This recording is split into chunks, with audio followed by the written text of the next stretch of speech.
Bonjour à tous, salut dans all, hello everybody, namaste, salam alaikum, tout ça. Voilà. Aujourd'hui, je vais aborder cette question. Une civilisation pacifique a-t-elle existé vraiment dans le passé? Bon, la réponse est oui, bien entendu, sinon j'aurais pas fait cette vidéo. Mais on va regarder ça un peu plus en détail. Donc, il y a entre 4000 et 5000 ans, voire même un peu plus, il y avait trois grandes civilisations qui existaient. Il y en avait plusieurs petites et des petites cités, etc., des petites cités-États, mais des grandes civilisations, il y en avait trois. Ah, il y avait l'Égypte, qui est largement connue, même si on découvre toujours des choses. Il y avait la Mésopotamie qui l'est moins, mais on continue là aussi de découvrir des choses. Et l'Indus Sarasvati, qu'on commence à découvrir, qu'on a découverte au début du XXe siècle et qu'on continue de découvrir parce qu'il y a énormément de choses. Alors, pour l'Égypte et la Mésopotamie, vous avez plein de bouquins en français. Il y a eu beaucoup d'études, beaucoup de livres, beaucoup. Hein. Pour la civilisation de l'Indus Sarasvati, vous ne fatiguez pas, il n'y en a pas. Il n'y a pas de bouquin, c'est pas la peine de chercher, il n'y en a pas. Hein. Il n'y en a pas un seul en français. En anglais, si, il y en a. Mais en français, il n'y a rien. Pourquoi peut-être qu'on verra ça tout à l'heure. Le seul livre qui en parle, c'est celui-là. Voilà. C'est l'Inde ou l'invasion de nulle part par Michel Danino. Je vous le recommande vivement parce que c'est le seul qui en parle. Alors pas dans le cadre d'un livre sur la civilisation de l'Indus, mais dans le cadre de l'invasion aryenne dont on a déjà eu l'occasion de parler et dont on reparlera certainement parce que il y a beaucoup de gens qui y tiennent énormément. Bien. Alors, donc dans ces trois civilisations, il y avait deux types de civilisations. Ah, il y avait d'un côté l'Égypte et la Mésopotamie, pardon, qui étaient basées sur le même principe que nos civilisations actuelles et de toutes celles qui ont existé depuis cette époque-là. Une petite classe dirigeante s'accapare les richesses.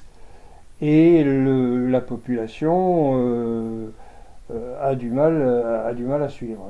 Bon, ça, c'est encore d'actualité de nos jours. Je reviens comme ça. Voilà. L'Égypte et la Mésopotamie, donc ils avaient des rois mégalomanes qui se prenaient pour Napoléon, Jules César ou Alexandre le Grand. Ils accaparaient toutes les richesses, ils faisaient des pyramides, ils faisaient des ziggourats, des bâtiments toujours à leur gloire. Il y avait des guerres en permanence à l'intérieur de la Mésopotamie et voire peut-être à l'extérieur. Là, je n'ai pas trop étudié la question. L'Égypte, c'était pareil, ils étaient en guerre en permanence, c'était contre ceci, contre cela, etc. Donc il y avait de l'esclavage, parce que l'esclavage était une institution, et beaucoup de cruauté, parce que les mœurs étaient beaucoup plus cruelles qu'à notre époque, même si il y a toujours de la cruauté à notre époque. Il y avait aussi la glorification des individus. Hein, les rois, les personnages importants, boum, il y avait des statues, il y avait des bas-reliefs qui montraient les prisonniers de guerre qu'on allait décapiter ou écorcher vifs. Il y avait de l'or partout, il y avait des tombes qui débordaient, qui regorgeaient de trésors, d'or, voilà. Donc, les archéologues se sont fortement intéressés à ça parce qu'on trouvait plein de choses riches qui étonnaient tout le monde, ne serait-ce que la tombe de Toutankhamon par exemple, mais aussi plein d'autres choses. Les pyramides. Hein. Bon, par contre, la civilisation de l'Indus, il n'y a pas grand-chose. Il n'y a pas grand-chose. Il y a chez les Anglais, chez les anglophones, les Américains, puis d'autres, hein, d'autres pays. Alors, il y a des fouilles françaises aussi. On ne veut pas dire que les Français sont absents totalement. Il y a des fouilles françaises au Pakistan, peut-être en Inde aussi, je ne sais pas. Mais ça fait peut-être l'objet de publications, mais je ne sais pas où. Et ça ne fait pas l'objet de livres. Hein. Vous voulez vous renseigner sur la civilisation de l'Indus, vous allez chercher partout, vous n'en trouverez pas. Si vous en trouvez, vous me le signalez et je le fais savoir. Sinon, je rappelle, le seul qui puisse en parler, c'est celui-là. Alors, c'était quoi la civilisation de l'Indus? C'était la civilisation de l'Indus Sarasvati, en fait. Parce que le nom qu'on retient maintenant, de plus en plus, pour ceux qui s'y intéressent, hein, pour ceux qui en ont vaguement entendu parler, c'est une autre histoire, mais pour ceux qui s'y intéressent, ils l'appellent comme ça parce que la civilisation de l'Indus, on l'a appelée au départ sous ce nom-là, parce que les premières villes qui ont été découvertes au début du XXe siècle, les premières villes s'étaient situées le long de l'Indus. Harappa, Mohenjo-Daro, voilà, les deux premières villes. C'est au Pakistan, là, actuellement. Et puis après, on a découvert qu'il y en avait un peu partout. Et notamment le long d'une rivière asséchée, qui était très large et très puissante, qui a été repérée par satellite, et aussi par un géologue français du tout début du XXe siècle, c'était même peut-être fin 19e, c'était Louis-Vivien de Saint-Martin, j'ai lu son livre, il y a des énormités dedans, mais c'était un géographe. Et c'était un géographe français qui avait fait pas mal de trucs en Afrique, et qui a utilisé les mêmes méthodes pour trouver pour situer la géographie du Veda. Alors, son bouquin s'appelle La géographie du Veda. Vous pouvez le trouver sur Forgotten Books. Ça vaut dans les 20-25 euros. Bon, en dehors du fait qu'il a découvert la Sarasvati et nommé la Sarasvati, parce que cette rivière, c'était la fameuse Sarasvati. Je vous invite à aller voir la vidéo que j'ai faite spéciale Sarasvati. Donc Louis-Vivien de Saint-Martin a découvert ça. Depuis, ça a été redécouvert, confirmé par tout un tas de gens. Il y a eu des études aussi bien des Indiens que des non-Indiens. Et tout le monde arrive à la même conclusion, c'est bien cette rivière-là, puisqu'elle est mentionnée dans le Rig Veda à cet endroit-là, au même moment. Puis les rivières, ça se déplace rarement. Donc voilà, elle était couverte de sites archéologiques. Alors, une seconde, je vais vous dire. C'est pas dans ce bouquin-là, c'est dans l'autre. Qu'est-ce que j'en ai foutu? Ah oui, c'est là. Écoute pas, je reviens. Voilà. Ce que nous avons ah, où est-ce que c'est? Ah, c'est là. Ah ben non, je ne sais plus. Bon. En gros, j'ai à peu près les chiffres en tête, tant pis, je ne l'ai pas. Je vais pas fouiller le livre. On a trouvé, donc, les chiffres sont de 2009. Hein.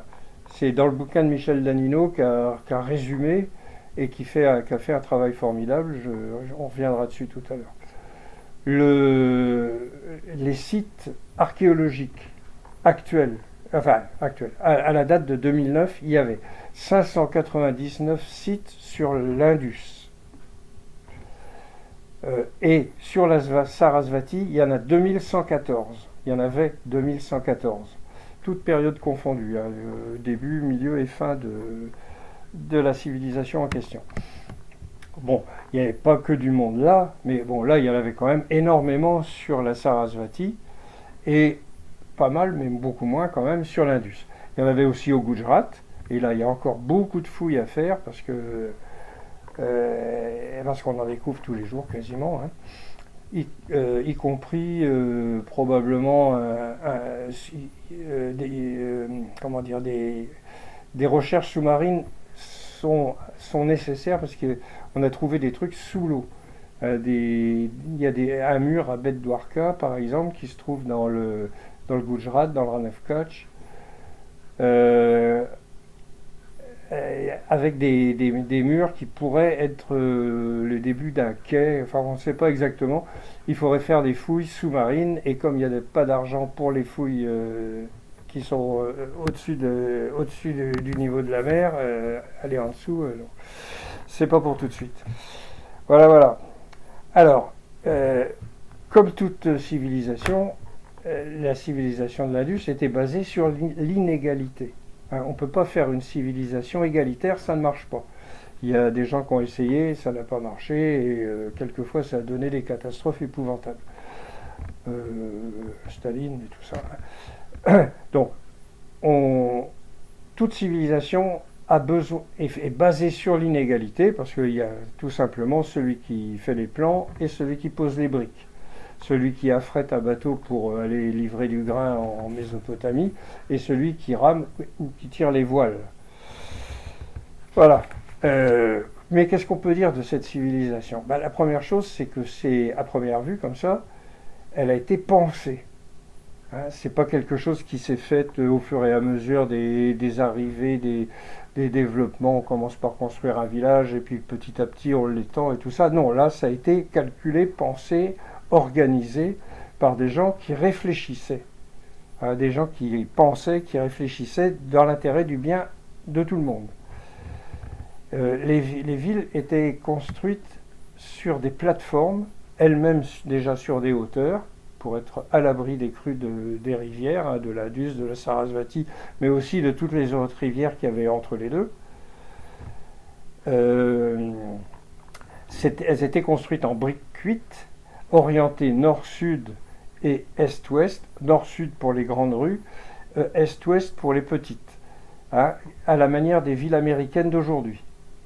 Aller n'importe où, une ville américaine, c'est comme ça. Les boulevards ou avenues, ça dépend comment ils les appellent, c'est nord-sud, et les rues, c'est est-ouest. Là, c'est pareil. Hein, les plus petites rues orientées est-ouest et le reste nord-sud. Les villes étaient construites en deux parties ou trois parties.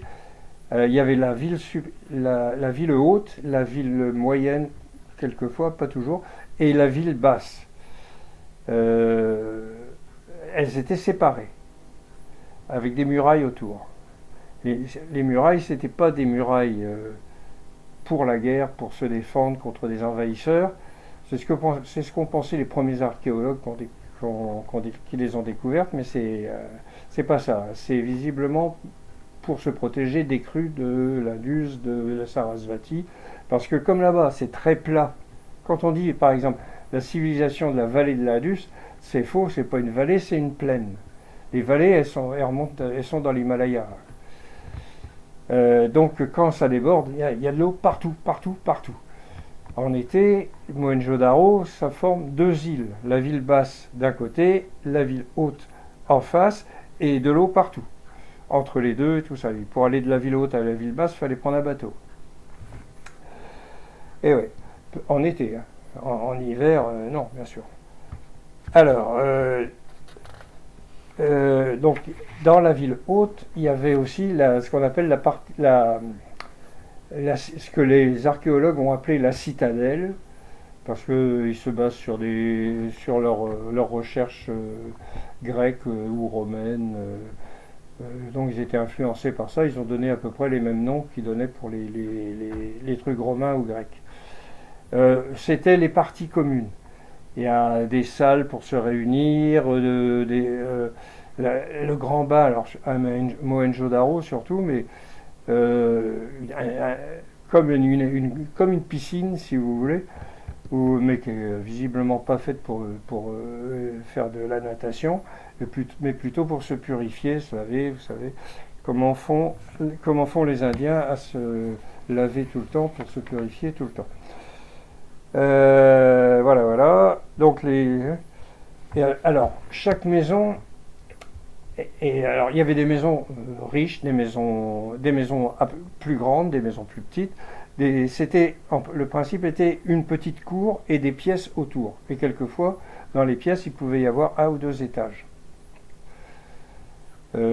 Trois, il paraît, mais pas sûr. Euh, donc il y avait des gens plus riches que d'autres, que ce soit dans la ville haute ou dans la ville basse. Dans la ville haute, peut-être que c'était les prêtres ou peut-être les dirigeants qui vivaient là. On ne sait pas, peut-être. Mais la vie se faisait par quartier, par communauté. On a retrouvé des bijoux par exemple, des bijoux, des statuettes ou des petits trucs qui caractérisent bien. Top, il y avait une communauté comme ça ici, une autre comme ça ici. Bon, on ne sait pas quel type de communauté, si c'était par région, par langue, par courant spirituel, on ne sait pas. On ne sait pas. Voilà. On sait qu'il y avait des riches, des pauvres, mais qui vivaient par communauté. Et que probablement, d'après ce que dit Jonathan Mark Kenway, dont j'ai pas pris le bouquin, mais je vous conseille vivement de lire. Je ne sais plus ce que j'étais en train de dire. Oui, d'après Kenway, c'était un fonctionnement communautaire. C'est-à-dire que chaque communauté devait probablement désigner son représentant à une sorte de conseil municipal qui pouvait élire ou avoir un raja héréditaire. Là, on ne sait pas trop non plus. Et voilà, ça sent ce type de fonctionnement et non pas un type de fonctionnement jacobin à la manière française où toutes les décisions sont prises par un seul bonhomme dans une seule ville pour tout le monde. Là, c'est tout à fait différent, même si les poids et mesures, l'écriture, on y reviendra. L'architecture et tout est la même partout. Sauf au Gujarat où on utilise de la pierre plutôt que des briques parce que pour eux c'est plus pratique. Il y avait de la pierre et pour faire des briques il faut de l'argile. Les villes à cette époque-là étaient peut-être assez colorées parce que les briques, si c'est des briques d'argile, elles sont rouges. Ouais. Bon, mais bon, on n'en sait pas plus. Alors, il y avait dans chaque maison, donc je disais, des riches, des grandes maisons et des petites maisons. Les petites maisons, c'était pour les pauvres, les grandes, c'était pour les riches. C'est toujours pareil. Mais chacune, même les pauvres, avait une salle de bain. Bon, pas de baignoire avec des robinets en or, mais une salle d'eau pour se laver et se purifier, etc. Et l'eau était évacuée par des canalisations à l'extérieur de la maison, à l'extérieur de la ville, et ne se mélangeait pas du tout à l'eau à boire, comme le faisaient les Égyptiens ou les Mésopotamiens, qui étaient malades et obligés de boire de la bière pour ne pas être malades. Ils avaient aussi des toilettes sèches. Alors peut-être pas tout le monde, encore que ça reste, je ne sais pas trop là où on en est, mais on en a trouvé quand même pas mal. C'était des sortes de jarres dans lesquelles tout ce qu'on faisait atterrissait, et c'était certainement vidé par des vidangeurs de l'époque, hein, comme on en a peut-être plus de nos jours parce que avec le tout à l'égout, etc. Mais comme c'était en Bretagne dans les années 50, on appelait le vidangeur et il venait vider la fosse. Hein. Donc là, c'était le même système, enfin en moins perfectionné, mais c'était le même système.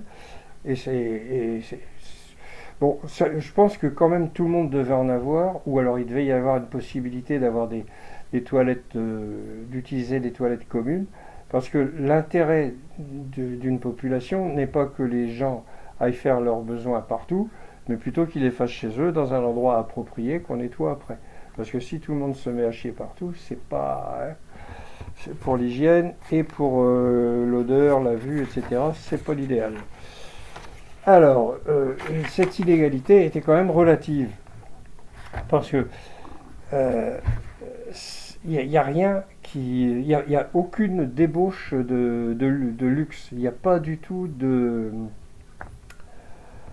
comment je dirais, de glorification de l'individu. Il n'y a pas de statue, il n'y a pas d'or, il n'y a pas de... Il y a de l'or, hein, mais pour les bijoux, mais pas beaucoup.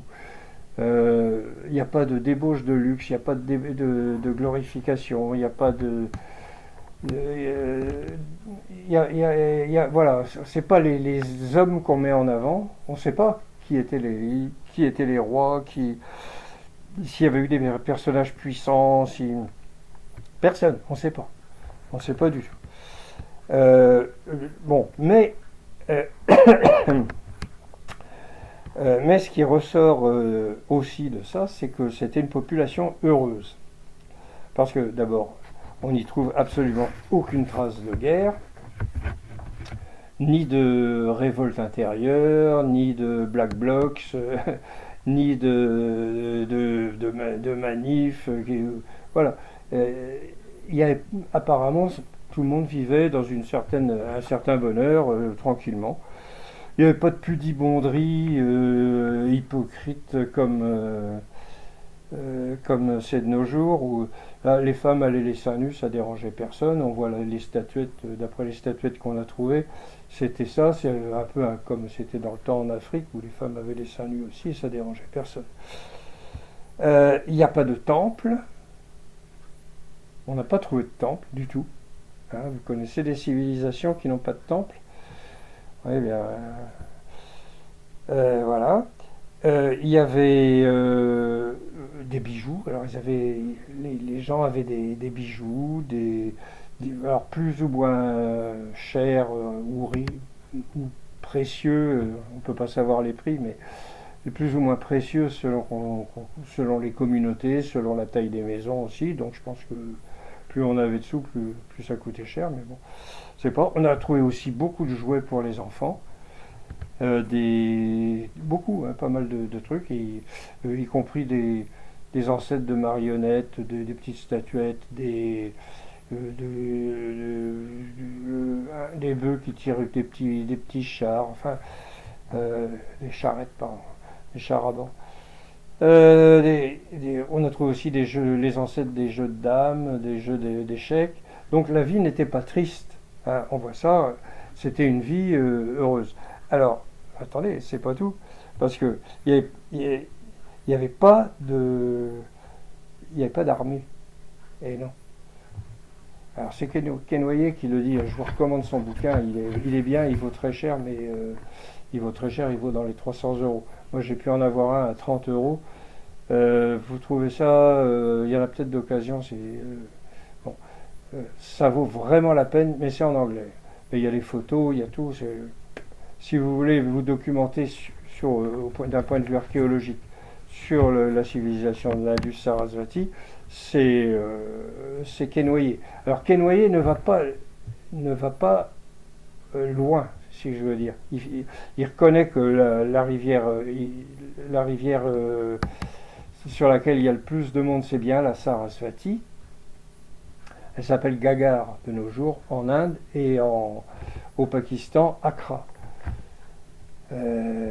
Donc il reconnaît bien que la Gagar est bien la Sarasvati, mais il ne va pas jusqu'à dire que c'est probablement védique, parce que comme il fait ses fouilles au Pakistan et que c'est le Pakistan qui paye les bouquins et tout ça, ils n'accepteront jamais que ce soit reconnu comme civilisation védique. Ça s'explique, ça se comprend, voilà, ça se comprend, mais enfin bon, on n'est pas forcément d'accord. Alors, il n'y avait pas de palais, pas de temple, pas d'armée, donc on a trouvé quelques armes. Ça ne veut pas dire qu'il n'y ait pas d'armes, il n'y avait pas d'armée. Il peut y avoir des armes, des gens peuvent avoir des armes, si c'est pas pour faire du mal, en général, pas pour faire du bien non plus, mais peut être pour se protéger, ou peut-être une petite milice pour garder les portes à l'entrée des villes, puisque les portes étaient assez étroite puisqu'elle ne pouvait laisser passer qu'une charrette à la fois. Donc comme il n'y avait qu'une charrette qui passait à la fois, ça veut dire qu'il y avait une taxe à l'entrée. Dans le temps, on appelait ça un octroi chez nous. Bon, ben là, je ne sais pas comment ils l'appelaient, mais c'était le même principe. Alors, il n'y avait pas d'armée, donc on a trouvé quelques armes qui étaient plus des armes de chasse. C'était pas des armes de guerre, de toute façon. Les armes de guerre, c'est les haches en bronze, les épées, je ne pense pas qu'il y en avait encore, parce que les épées en bronze, elles sont soit très courtes, si elles sont soit très courtes, soit elles n'existent pas, et si elles sont longues, si elles étaient longues, elles casseraient. Le bronze n'est pas solide comme le fer, bien entendu. Donc on n'a pas trouvé non plus de casque, de bouclier, de restes de casque, de restes de bouclier, non, rien. Rien du tout. Donc visiblement, il n'y avait pas d'armée, et comme il n'y a aucune trace de guerre, aucune trace de violence, aucune trace d'incendie volontaire, pas de pointe de flèche plantée dans les murs, ce qui est la caractéristique la plus évidente, c'est ça, pour dire qu'il y a une guerre ou un combat, c'est quand on trouve des pointes de flèches plantées dans les murs. Le petit bout, bien sûr, après ça casse, mais il en reste toujours un petit bout dedans. Là, rien, absolument rien sur toutes les villes, dans tous les coins. Donc, on va dire, c'était une civilisation pacifique. Voilà, elle a existé. Il y a eu une civilisation pacifique, c'était celle-là. Donc, pas d'esclavage, parce que avoir des esclaves sans armée, c'est difficile. Il faut pouvoir aller les prendre. Donc, il n'y en a pas. C'était une civilisation très prospère parce qu'il y avait beaucoup d'eau. Et pour faire pousser les plantes, il faut de l'eau et du soleil. Du soleil, il y en a beaucoup. De l'eau, il y en avait beaucoup. Ça a changé après. Enfin, il y en a toujours, mais ça a changé. Donc, ils faisaient aussi leur culture. Alors, c'était les malins. Et ils faisaient leur culture en quadrillage. Voilà. Des sillons dans ce sens-là pour certaines plantes et des sillons dans ce sens-là pour d'autres plantes. Donc en une seule saison, ils avaient 2 récoltes sur le même terrain. Et comme au début, pardon, et comme au début de cette civilisation de l'Indus, il y avait au début de la civilisation de l'Indus, je veux dire, il y avait 2 moussons par an. Une qui venait de l'Est et une qui venait de l'Ouest. Alors, celle qui venait de l'Ouest, ça s'appelait peut-être pas une mousson, mais enfin c'était à peu près pareil. Ça pleuvait beaucoup. Donc ils avaient 2 récoltes par an, donc ils avaient vraiment, ça marchait bien. Et comme je ne sais pas si je vous l'ai dit, mais elle était grande comme 2 fois la France, au point de vue superficie, ça marchait bien. Donc elle était plus grande, la civilisation de l'Indus était plus grande que l'Égypte et la Mésopotamie réunies, et elle faisait la taille de 2 fois la France. C'était quand même quelque chose. Imaginez un pays comme 2 fois la France sans armée, de nos jours, c'est totalement impensable. Et pourtant c'était le cas. Ou alors on a cherché partout, et ceux qui ont cherché, c'était pas des gens qui s'intéressaient au védisme. Il y avait de tout, il y a eu de tout, y compris des Français. Voilà. Donc, alors les exportations, ça se faisait en bateau la plupart du temps, parce qu'on a trouvé beaucoup d'artefacts, des sceaux surtout, des sceaux de l'Indus que je vais vous montrer tout à l'heure. Tiens, non, je vais vous le montrer maintenant.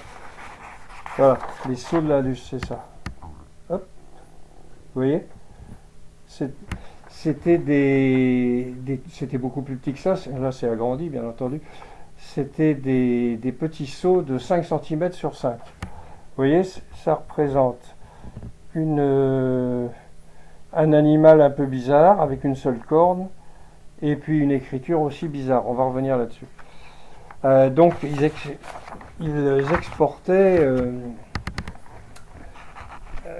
exportaient par les bateaux, par la mer, ce qui est le plus sûr moyen et le plus rapide pour se déplacer, pour transporter. Donc on a trouvé des traces en Mésopotamie, à Bahreïn, le long de la péninsule arabique. On a trouvé aussi, paraît-il, quelque chose en Égypte, mais je n'en sais pas plus. C'est peut-être pas vrai, j'en sais rien. Donc il y avait aussi des caravanes, bien entendu, puisqu'il y a des caravansérails devant les villes, ou des restes de caravansérails. C'est là que c'est des parkings pour caravanes, mais pas les caravanes de nos jours, mais les caravanes de chameaux, tout ça, tout le monde se garait là. Et à l'entrée des villes. Et comme il y avait des taxes, bon, ben, ils attendaient que ce soit ouvert pour pouvoir rentrer et payer.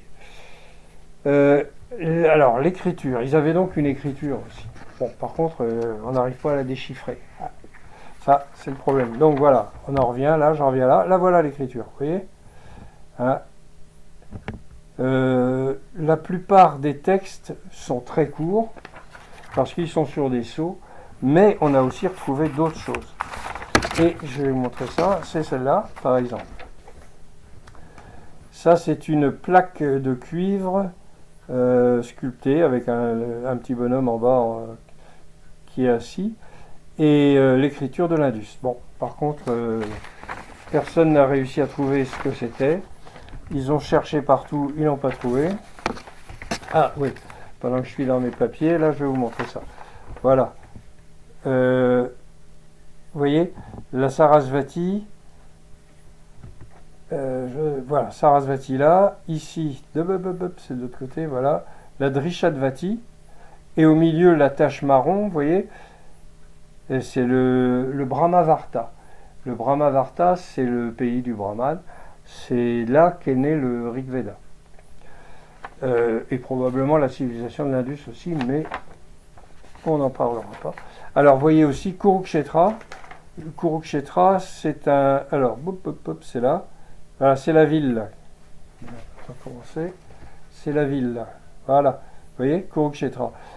C'est une ville ou un lieu-dit ou un village. Ça veut dire le champ des Kourous. Non pas le champ chanté, mais le champ agricole des Kourous, de la famille des Kourous, qu'on retrouvera plus tard dans le Mahabharata contre les Pourous. Hein, les Pourous contre les Kourous, les Pauravas contre les Kauravas, parce que... donc ils disent que le combat s'est passé sur le Kurukshetra. Oui, alors il y a des analyses astronomiques qui ont été faites, et il y a plusieurs dates, dont une qui est aux alentours de il y a 3200 ans à peu près, qui aurait eu donc cette bataille là dans le Brahmavarta. À la suite de ça, les gens se seraient dit, les rishis se seraient réunis et puis se seraient dit, bon, on arrête les conneries, on va faire une civilisation pacifique, parce que cette guerre-là, d'après le Mahabharata, il n'y a pas eu de survivants, hein, chez les héros principaux. Il n'y a pas eu de survivants, donc même Krishna est mort. Voilà. Alors les sceaux, donc l'écriture, donc elle n'est pas déchiffrée, il y en a qui ont fait tourner des ordinateurs, il y a des milliers, enfin pas des milliers, mais des dizaines de théories ou des centaines de théories où chacun va expliquer ça en fonction de ce à quoi il croit. Et il y a des fois c'est crédible, intéressant, et puis d'autres fois non. Bon. Pour l'instant, c'est en débat. Il faudra que tout le monde se mette autour d'une table un jour ou l'autre pour essayer de concilier tout ça. Ou au moins d'avoir la vérité. Donc ces sceaux-là, ils étaient imprimés sur les jarres. Mais pas tous. Enfin, si, les sceaux. Les autres écritures, c'était pas sur des sceaux. Donc ça pouvait être le nom à qui c'était destiné, le nom de l'expéditeur, le nom du destinataire, le nom, ou alors désigner ce que c'était, on n'en sait rien. Hein, Ken, vous voyez, il pense que l'animal qu'on a vu là, que je vais vous remontrer, il n'y a pas que cet animal. Hein. Voilà. Hop. Donc là, on appelle ça un unicorne, parce qu'il n'a qu'une corne. C'est une corne d'antilope, hein, visiblement. Hein. Quand on regarde de près, Là, sur celui-là, c'est pas le mieux fait, hein. Hop, voilà. Il y en a d'autres qui sont plus fins, et on voit bien que c'est plus une corne d'antilope qu'une corde de vache ou de cheval. Bon, les cornes d'antilope avaient une grande importance dans le védisme, parce que le sacrifiant, une fois qu'il a, le sacrifiant, celui qui paye le sacrifice, le sacrifiant, une fois qu'il avait été lavé, rasé le premier jour du sacrifice, il n'avait plus le droit de se gratter avec ses ongles. Donc il devait se gratter avec une corne d'antilope. Alors voilà, ça c'est dans l'agnistoma, la cérémonie probablement la plus importante de l'époque védique, parce qu'il y avait consommation du soma, mais ça on reviendra là-dessus. On va y revenir tout à l'heure. Donc ah oui, alors les seaux derrière, ils avaient deux petits trous là là j'ai pas de représentation, mais enfin un système qui permettait de passer une petite corde pour se l'attacher au cou. Alors, ce qui a fait dire à certains que ça pouvait être un aide-mémoire pour les sacrifices, et que les apprentis brahmanes avaient ça pour se rappeler toujours qu'ils devaient faire comme ceci ou comme cela. J'en doute, mais pourquoi pas, on n'en sait rien. Bien, alors donc c'était une civilisation qui avait heureuse apparemment, hein, qui n'avait pas de guerre, qui n'avait pas d'énormes inégalités, et une prospérité générale. Où en fait tout le monde se portait bien et ça se passait bien. Alors bon, bien entendu, il n'y a pas de civilisation sans spiritualité. Il n'y a pas de civilisation sans inégalité, il n'y a pas de civilisation sans spiritualité.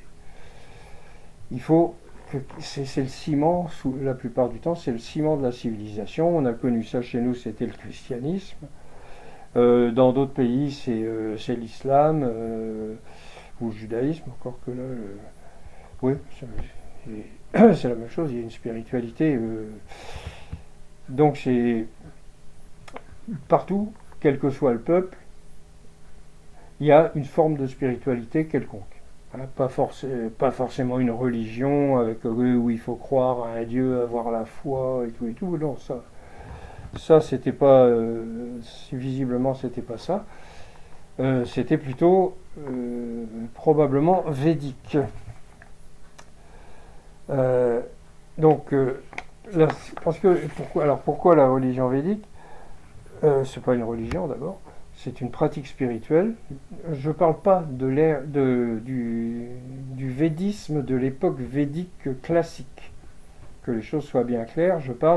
Quand je dis védisme, c'est le début du védisme. C'est le tout début du védisme.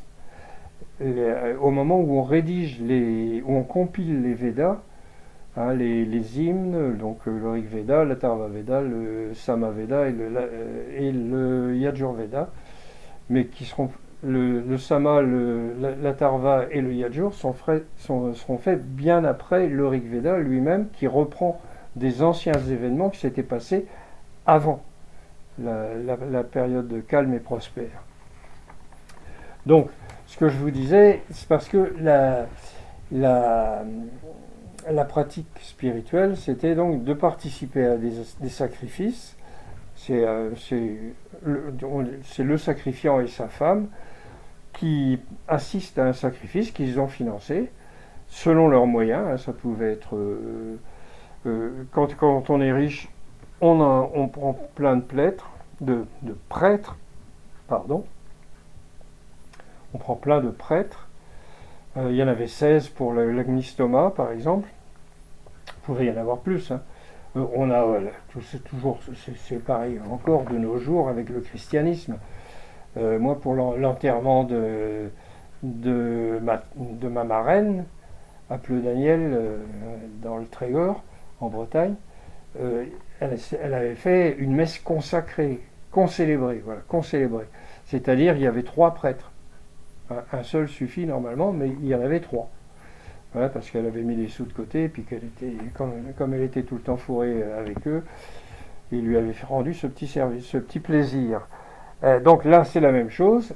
Plus on a de sous, plus on embauche de prêtres. Si on n'en a pas, c'est pas grave. on peut se faire un petit sacrifice tout seul, même sans avoir à embaucher de prêtre. Il vaut mieux quand même pour avoir l'esprit prêt. Donc ces sacrifices, c'était quoi? Il y avait de toutes sortes de sacrifices. Il pouvait y avoir des sacrifices pour les semailles, pour les équinoxes, pour ceci, pour cela. Tout ce qu'on sait, c'est qu'il y en avait au moins un qui était sûr et qui revenait régulièrement. C'était l'agnistoma. C'était au printemps, tous les ans au printemps. Tous les ans au printemps, tous les membres de cette civilisation qui en avaient les moyens, et surtout les dirigeants, surtout les prêtres, etc.,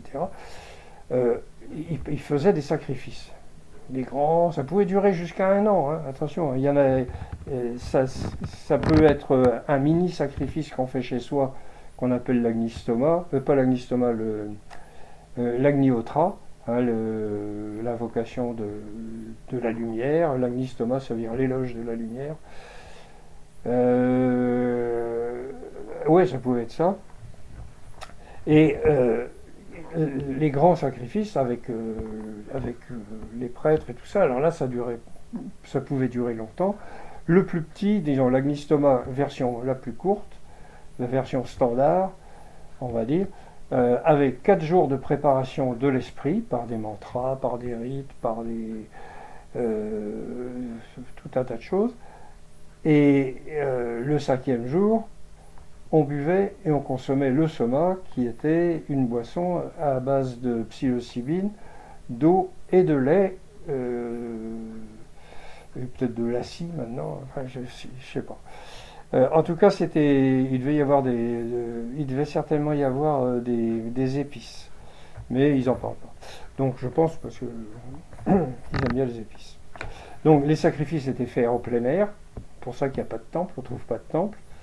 Ils étaient faits dans des champs. On louait un champ à un paysan, à un propriétaire terrien, à quelqu'un, et le sacrifice se faisait là. Alors on l'appelle sacrifice, alors c'est les occidentaux du 19e siècle qui ont appelé ça sacrifice. Le mot sanskrit, c'est yajna. Un yajna de la racine yaj, qui veut dire vénérer, honorer, voilà, on honore un dieu, on chante plein de trucs, plein de mantras ou plein d'hymnes en son honneur, mais pas que lui, hein, on utilise des mantras parce que ça dure 4 jours, hein, pendant 4 jours, c'est tous les jours, donc il faut que l'esprit soit bien, parce que sinon le 5e, ça peut être difficile.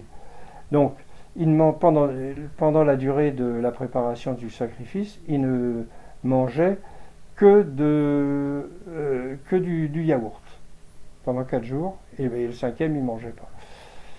Donc il mangeait que du yaourt et il dormait peu.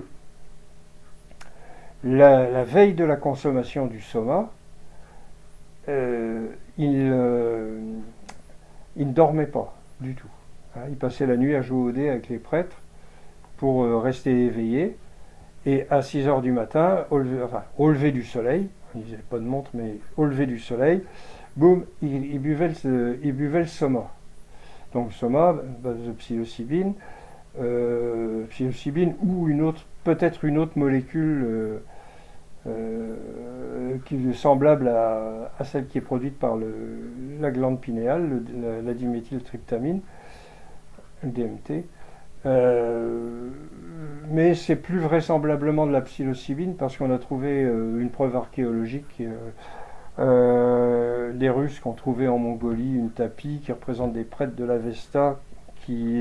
L'Avesta, c'est les Iraniens qui vénèrent un champignon, un gros champignon. Alors gros champignon, ils l'ont représenté en gros parce que si c'était tout petit, on n'aurait rien vu. Et comme les Iraniens avaient à peu près la même spiritualité que les Védiques de cette époque, le védisme de cette époque, Donc on a déduit que c'était le même champignon. Bon, peut-être qu'il y avait autre chose, mais alors on sait qu'une chose, c'est que le soma s'est arrêté. Un jour, il n'y a eu plus de soma, et là, bon. Alors tout ça se passe sur tout ça, ça se passe donc essentiellement sur la Sarasvati, mais aussi un peu à côté, avec des exportations et tout ça, ça s'arrête il y a 3900 ans.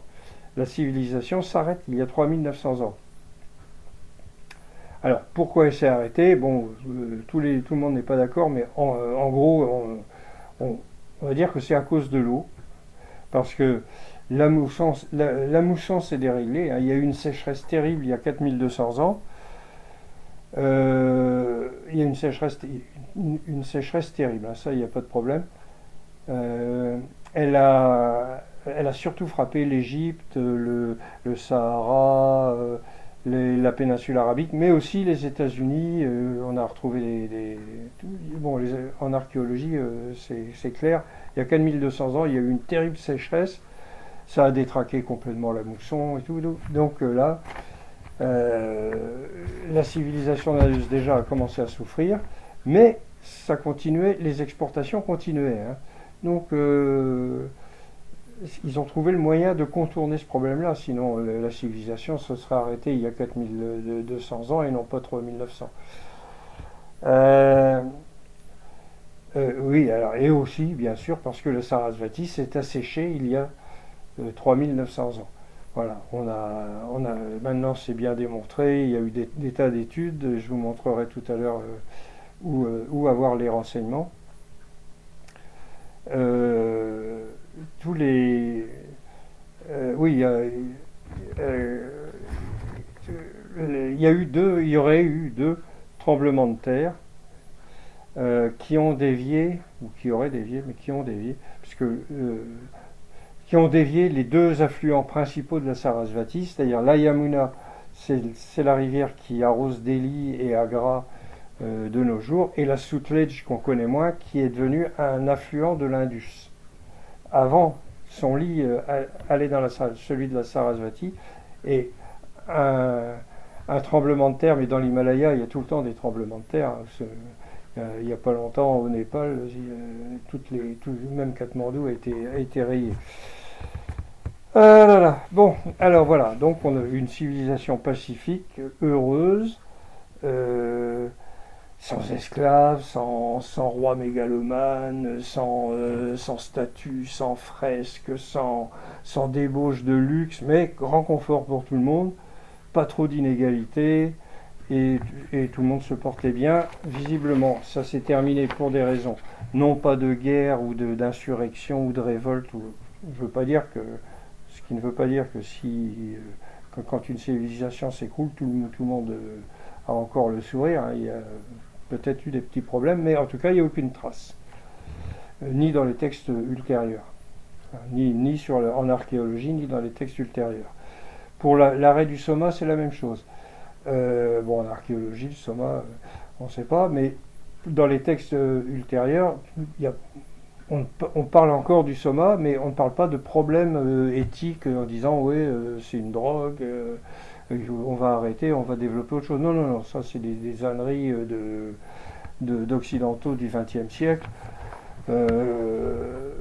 C'était quelque chose de très efficace, et d'ailleurs la psilocybine guérit en une prise, hein, les profondes dépressions. Les gens qui sont dépressifs et qu'on les bourre de médicaments et ça ne marche pas, on leur donne une fois de la psilocybine, alors pas n'importe comment, bien entendu, avec des gens qui connaissent et qui savent guider la personne. Et c'est fait aux États-Unis, hein, c'est en place. Ça marche, une prise et c'est fini. À 92%. Il y a des échecs, parce qu'il y a quelquefois des cas un peu difficiles. Bon, alors, oh là là, 49 minutes. Bon, tout ça est contesté, évidemment, par les tenants de l'invasion aryenne. Tout ce que je viens de vous dire, là, c'est rejeté par les gens qui continuent à croire qu'il y a eu une invasion il y a 3900 ans. Des Aryens qui seraient arrivés en Inde venant des steppes d'Asie centrale ou bien des steppes d'Ukraine maintenant pour la version moderne. Pour la version ancienne, c'était qui venait d'Allemagne, d'Angleterre, de Laponie, d'Irlande. Enfin, chacun, celui qui avait une théorie, il trouvait que ça partait de chez lui. Voilà. J'ai même connu une Bretonne qui m'a dit que c'était les Bretons qui étaient allés apporter le diorama en Inde. Oui. Comme quoi. Bon, alors, je vais vous donner un peu de lecture. Là, je ne vais pas lire grand-chose, mais je vais le faire. Parce que il y en a un qui a résumé ça en l'an 2000, c'est Michel Angot. Michel Angot, c'est le grand patron, c'est un peu l'équivalent de Jean Varenne ou de Louis Renou. C'est le grand spécialiste du védisme, mais il tient absolument à son invasion aryenne. Bon, alors il dit que les généticiens, les archéologues et tout ont réussi par se mettre d'accord sur quelques points pour démontrer que cette invasion aryenne a eu lieu. Voilà. Alors je vais vous lire ça. Pas tout, mais l'essentiel. L'État arapéen, parce que lui, c'est un Français, donc il ne peut pas concevoir une civilisation qui n'est pas centralisée avec un État central. Parce que chez les Français qui sont des Jacobins, des pays qui fonctionnent autrement que français, ça ne peut pas marcher. Donc, l'État arapéen relève du niveau de civilisation du modèle sumérien. Il est du point de vue matériel et artistique en continuité avec cette civilisation dont il est peut-être une excroissance orientale. Alors, donc voilà, peut-être. Et puis alors, ça ressemble absolument pas aux civilisations sumériennes, comme on vient de le démontrer. Voilà. La population majoritaire de cet État ne relève pas de type mélano-indien qui vit aujourd'hui dans le sud de l'Inde. Ouais, bon. Ouais, là je vois pas en quoi ça explique une invasion. La langue parlée à Harappa n'était probablement ni indo-européenne ni dravidienne.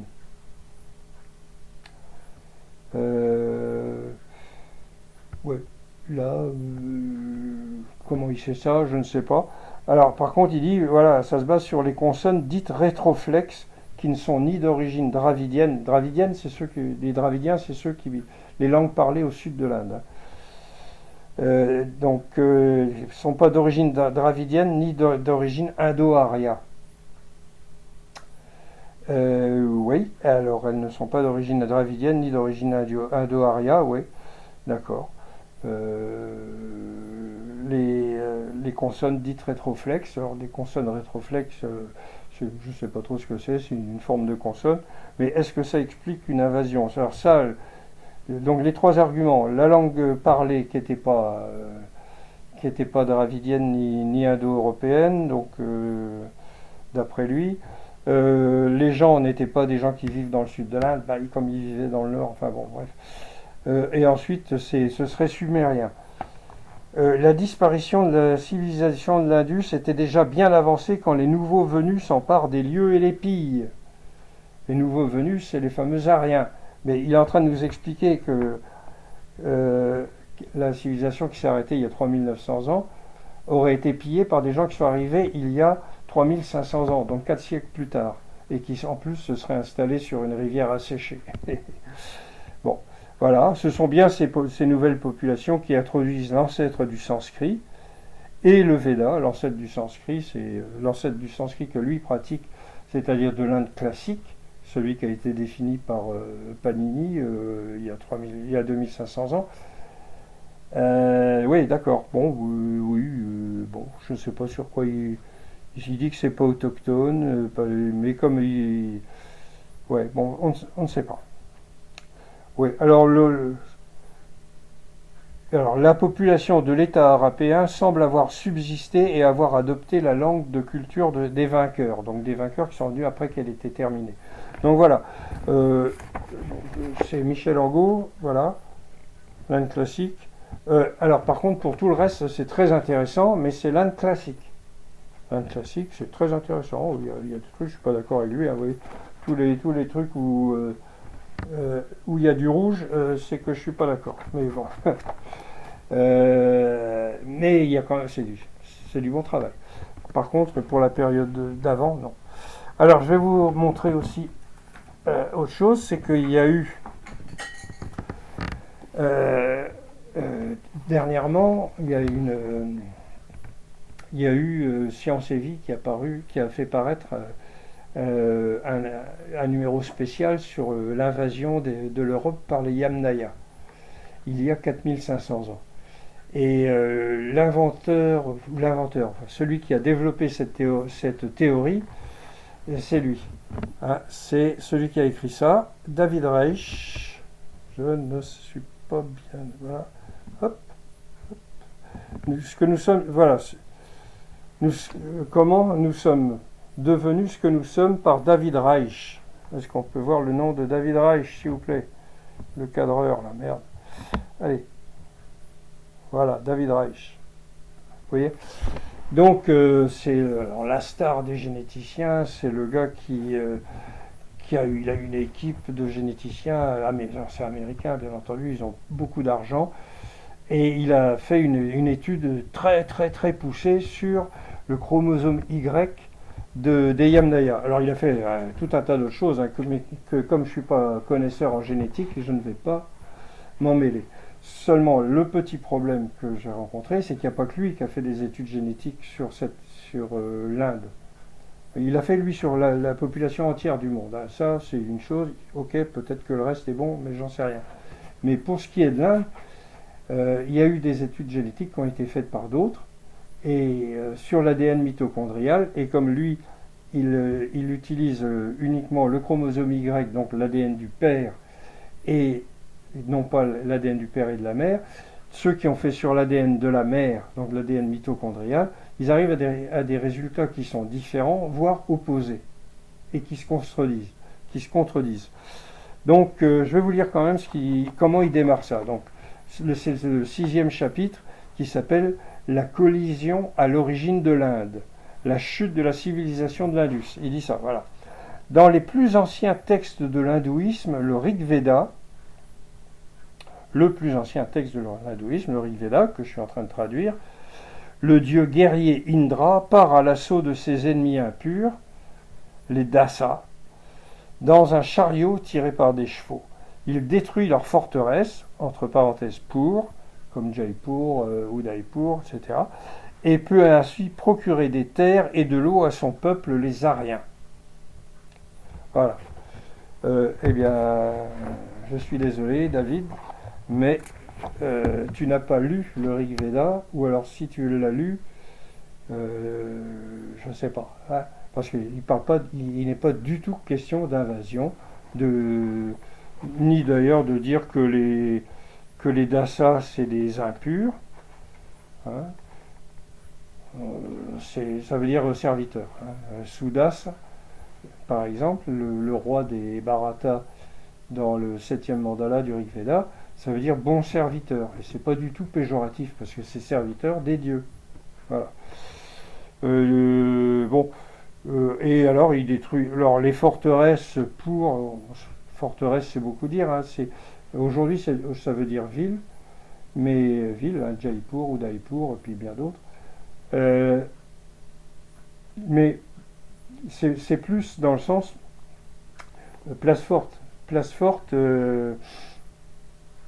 ville, plateforme, forteresse, c'est un peu exagéré. Ça peut aussi bien être un petit camp protégé le soir, des gens pour des gens qui sont qui campent ou autre chose. Et donc, et peut ainsi procurer des terres et de l'eau à son peuple, les Aryens, les Aryas. Non, c'est faux, c'est pas marqué dedans. Et dans l'Ayurveda, non, je suis désolé, non. Hein. Alors, ce que je voudrais dire, c'est que voilà, y a un conflit. Hein. Les Occidentaux refusent de regarder les études et les recherches qui sont faites par les Indiens, hein, sous prétexte que ce sont des nationalistes. Ou là, quand on utilise des arguments comme ça, je ne sais pas si c'est vraiment très scientifique, mais bon, alors les chercheurs, les archéologues, les hydrologues, les géologues, tous ceux qui ont travaillé sur ça, ce seraient tous des nationalistes. Waouh. Et puis ça veut dire quoi, nationaliste en Inde, hein, puisque la nation indienne, c'est nous qui l'avons créée. Enfin, pas nous, mais les Anglais, mais l'État-nation, ça n'existait pas avant. Hein, l'Inde n'a jamais été l'Inde, on ne disait pas l'Inde, on disait les Indes, parce qu'il y avait plein de petits pays, plein de petits royaumes, plein de petits trucs. Et ça fonctionnait bien avant que les musulmans et les Anglais et les chrétiens, on va dire, viennent s'en mêler.